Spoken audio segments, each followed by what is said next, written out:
Hi everybody, my name is Keith Freeze, and before we jump into this video, I just want to say real quick that I'm sorry that I haven't been doing these type of videos lately.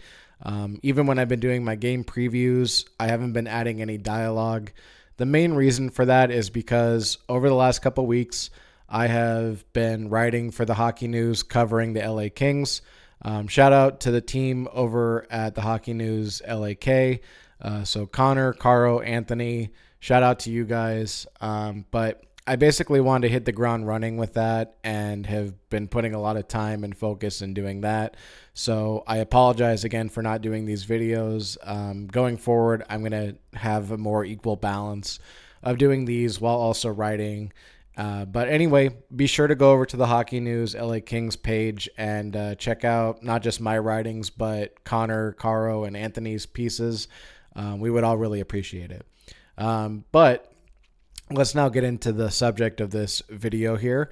So there was a tweet that was sent out from the Charging Buffalo, and it says, according to Elliot Friedman, the Sabres are getting calls on Dylan Cozens, and he is quote-unquote legitimately wanted. Well, just to start, that second sentence is kind of like, yeah, no doy. Why would you call somebody if you weren't legitimately interested? So it's just kind of like, okay. But the bigger point of why I'm bringing this up is this is just trade rumor speculation. There's nothing substantive here in terms of the Kings, calling or making a legit offer or whatever, but I would still say that it's something to talk about. And the reason why is because I do think that a right shot center like Dylan Cozens, and when I say like Dylan Cozens, I don't mean just any right shot center. I mean a player that plays the style that Dylan Cozens does is really something that the Kings don't have right now, and it's something that they don't have for their foreseeable future, which they will desperately need.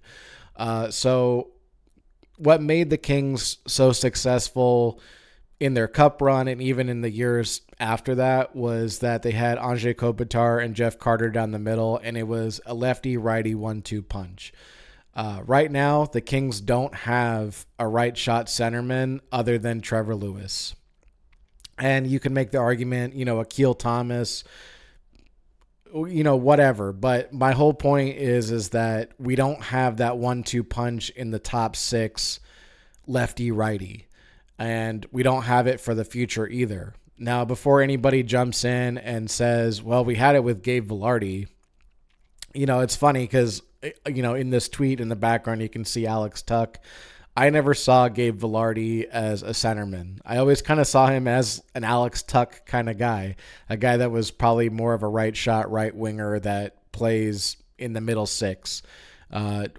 Vilardi did play center in junior, and he showed he can play center in the NHL, but I don't know. I just never saw him as a center. Maybe that's me. I don't know. But anyway, the bigger point is that the Kings have Quinton Byfield as their future first-line center. He is supposed to be the next Anze Kopitar, and he is a left-shot centerman. So how do you balance the 1-2 lefty-righty punch? Well, you go get a right-shot center, and Dylan Cozens would be the perfect 2 for that 1-2. So, when I look at it, Dylan Cozens and Quinton Byfield both have things that are really similar, which is they're both really fast north-south. They both kind of play a power forward style, and they both have finishing ability. Now, Quinton Byfield's numbers really haven't been there this year, but we do know that he can finish for sure.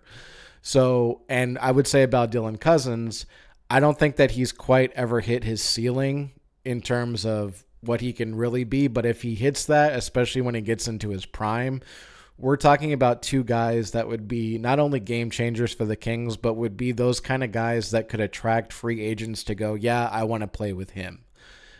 So I'm saying for the Kings to at least make a phone call, figure out what it might take to get Cozens, and if it doesn't cost you either Quinton Byfield or Brant Clark, like if you're able to keep those two while still adding Dylan Cozens, I say go for it.